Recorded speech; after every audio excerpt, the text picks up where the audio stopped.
gigantic pile of gold that I personally stole from myself in possibly the most heinous display of high-level corporate embezzlement in history.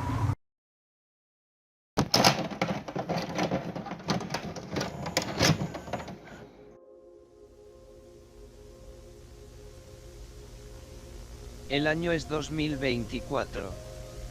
98% de la humanidad está muerta. Lo que queda, escondido en los rincones del mundo que sobrevivieron el desastre. La guerra y muerte han consumido a estas tierras. ¿Cómo llegamos aquí? ¿A quién tenemos para culpar? Ignorando el hecho que la sociedad humana es una red compleja, todo se puede trazar a un solo nombre. Un nombre tan vil, oscuro, corrupto. Un nombre que causaría temor en el corazón de cada persona que se le mencionara, si no fuera por lo rápida y misteriosamente que fue olvidado. Por supuesto, hablo del tema principal de este vídeo. Golira. Para entender la historia detrás de Golira, tendremos que volver al pasado, específicamente al año 2001.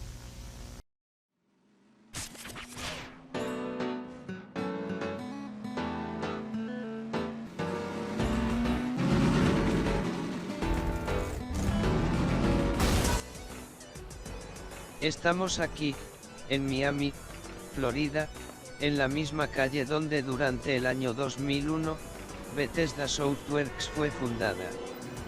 En el futuro, Bethesda se volverá conocido a nivel mundial con múltiples juegos publicados bajo su ala, como lo serán Skyrim, Fallout 76, Doom, y Terminator, la película.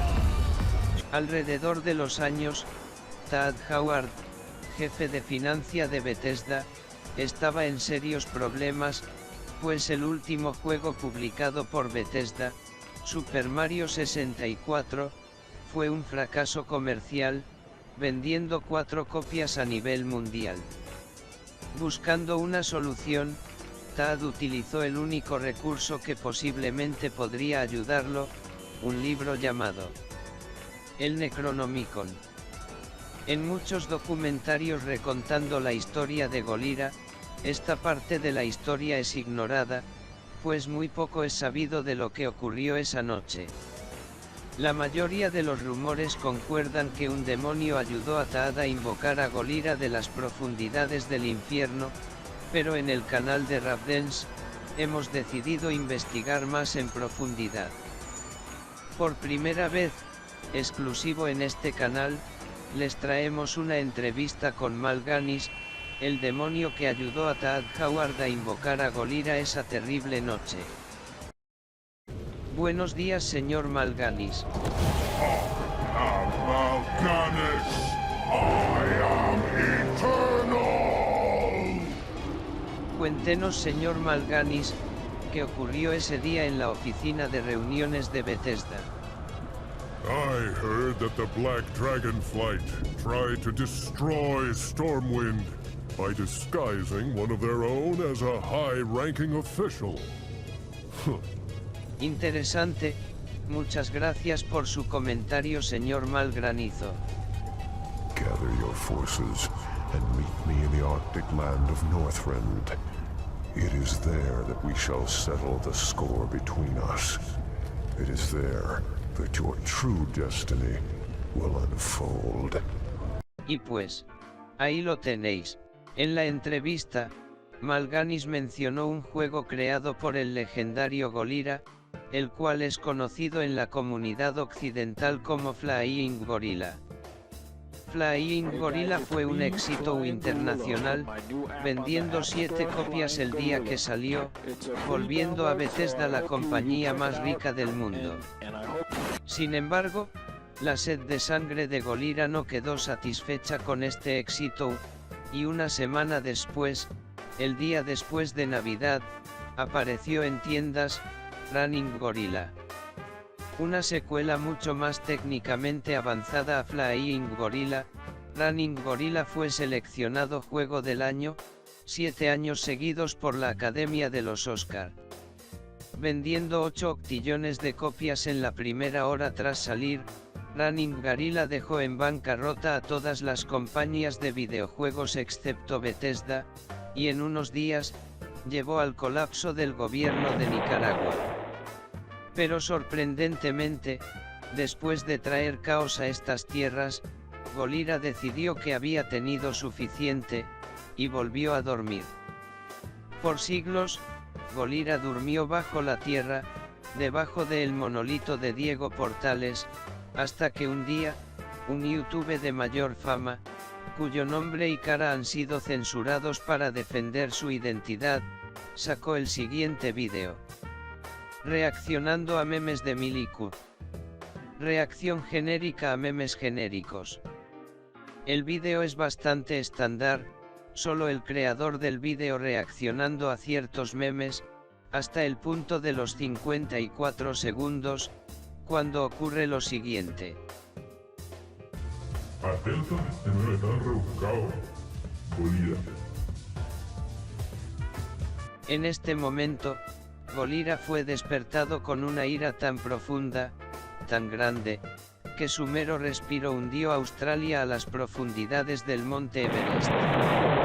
Tras luchar con la fuerza completa de las Naciones Unidas, todas las naciones fueron derrotadas una por Golira, terminando la guerra en solamente 7 horas. El vídeo por supuesto fue inmediatamente borrado, pero el daño ya fue hecho. En Twitter, las reacciones al evento no eran del todo positivas. Chacho, el famoso streamer de Mixer, tuiteó: pucha, que fome que llegó el apocalipsis, carita triste. Arturo Prat agrega: hermanito, yo tenía certamen de física el jueves, ¿saben si eso va a ir igual o qué? Hans Rubix agrega: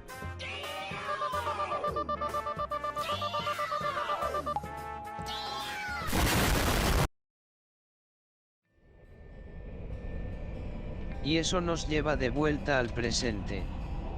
Como ven, la decisión de traer de vuelta a Golira ha tenido desastrosas consecuencias para la humanidad.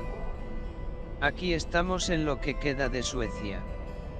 Muchos filósofos del postapocalipsis se han preguntado cosas como: ¿por qué Bitonu haría esto?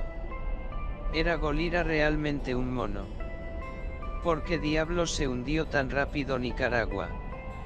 Siguiendo las mismas dudas, en el canal de Rapdance hemos investigado en profundidad, y, en un giro inesperado de eventos, hemos conseguido una entrevista con la persona responsable de todo esto.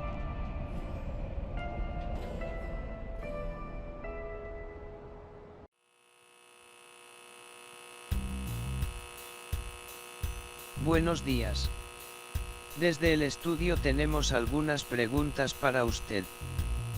Primero que todo, ¿qué lo llevó a crear el vídeo en cuestión? Mis intenciones eran puras. El video fue creado simplemente con el propósito de entretener, nada más. Interesante. En segundo lugar, ¿qué opina sobre el hecho de que la sociedad lo culpe por traer el apocalipsis? Yo creo que es un poco injusto, la verdad. Tampoco fue todo mi culpa. A cualquiera le podría haber pasado. Ya veo, sí. Por último, ¿por qué cree que Nicaragua murió así de rápido? No sé, bro. La verdad, yo pensé que Bolivia iba a caer primero. Tiene sentido, sí, muy interesante. ¿Qué es ese ruido?